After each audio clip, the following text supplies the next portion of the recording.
So if there's one role that I recommend small business owners consider adding to their team, it's a role called a chief of staff. Here's what it is, and here's why you need one. So we're all familiar with the concept of an executive assistant. Let's talk about what a chief of staff isn't in order to better define the role. A chief of staff isn't somebody who's doing scheduling or managing your calendar for you. In fact, what a chief of staff actually does is work on things that are very important to the company. And they're often very important to you as the CEO or an owner of a business. But they're things that could be done by somebody else, and they should be done by somebody else so you can focus on more important things. I call these things the messy middle of tasks. They're too complex for an EA or somebody along those lines to own them, but they're also things that you could delegate to somebody else. They need to be done. They require a good amount of thought and problem solving, and also potentially connection with the rest of your organization, but they're things that you should probably take off your plate so you can focus on the things that only you can accomplish. So my current chief of staff, her name is Robin Smith. She joined me about a year ago. She works on high-level projects. There'll be things like, hey, I need to run a selection process for a new CEO. She'll partner with me on that. She'll spearhead and quarterback the whole thing, and then incorporate me as makes sense for portions of that. And so she does that high-level thinking, problem solving. And for me, it's hugely powerful because this was stuff I used to have to do, and now I can delegate it to her and ask her to run with it. And it gets done just as well or better than if I had done it myself. So if you think about it, this type of messy middle project, it's everywhere in your organization. There's something that needs to be done,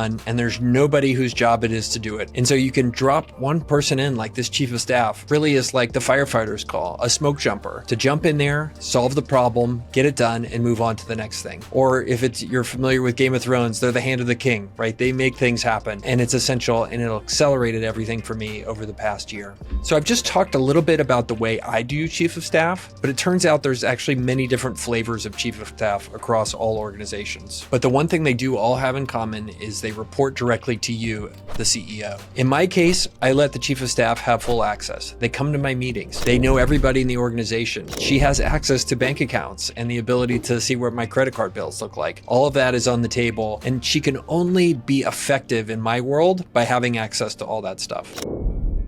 Our sponsor today is Rejig, a platform designed to accelerate your search for a small business. Finding the right business to buy is one of the hardest things about being a small business owner. Rejig users often get 5 to 10 calls per month with sellers interested in discussing you acquiring their business. Learn more about this model at rejig.com/GWA. That's REJIGG.com/GWA. Let Rejig do the calling and you do the closing.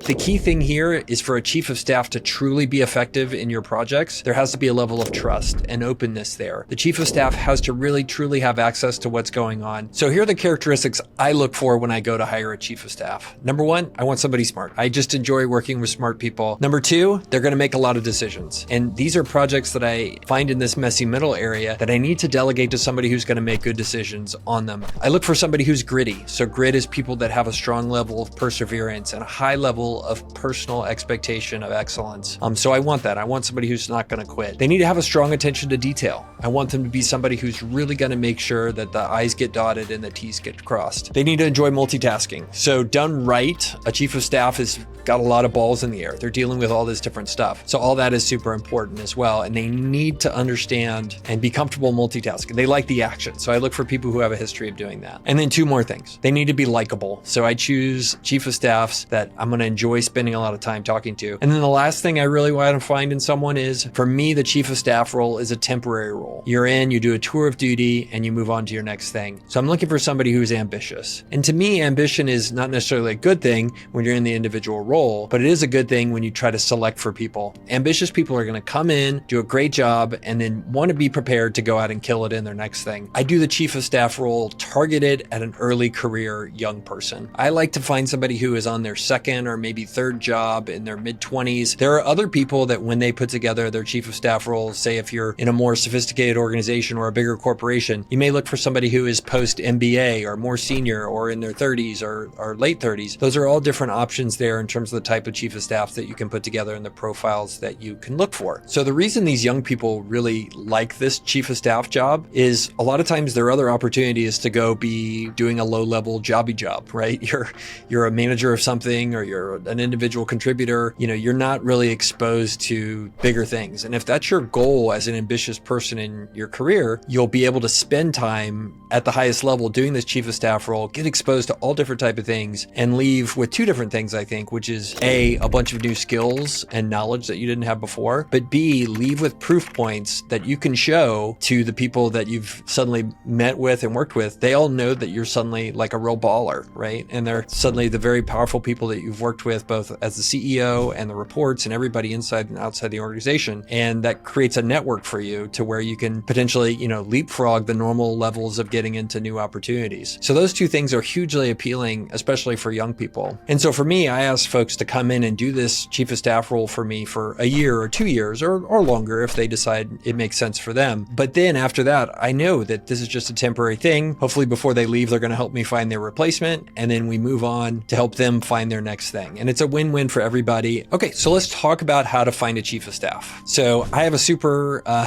advantage here because I've spent so much time building an audience and sharing stuff on social media. Finding a chief of staff for me is really easy. Everybody kind of knows me, and I share a lot of stuff on social media to short circuit that and make it happen. And because people know me, I just tweet about having an open chief of staff job and I'll get tons of great applicants. So let's talk about some of the ways you can find a chief of staff otherwise. So there are two things I recommend you do if you want to find a chief of staff. Number one is network to get referrals. So network and ask around, and almost invariably your peers, friends, colleagues, coworkers, they all seem to know somebody who's like a young hustler in their 20s who is a person of great opportunity and is really looking to get into a role where they can make a big difference. Another place you can look, so you can look internally as well. So you can go and say, hey, like, is there anybody in the organization who's an individual contributor now? And then you use that as an option to recruit them and bring them into this role. And that's it. That's how I view a small business chief of staff. But these same principles can be used for big companies, little companies. And I'm greatly appreciative of you watching this video here on YouTube.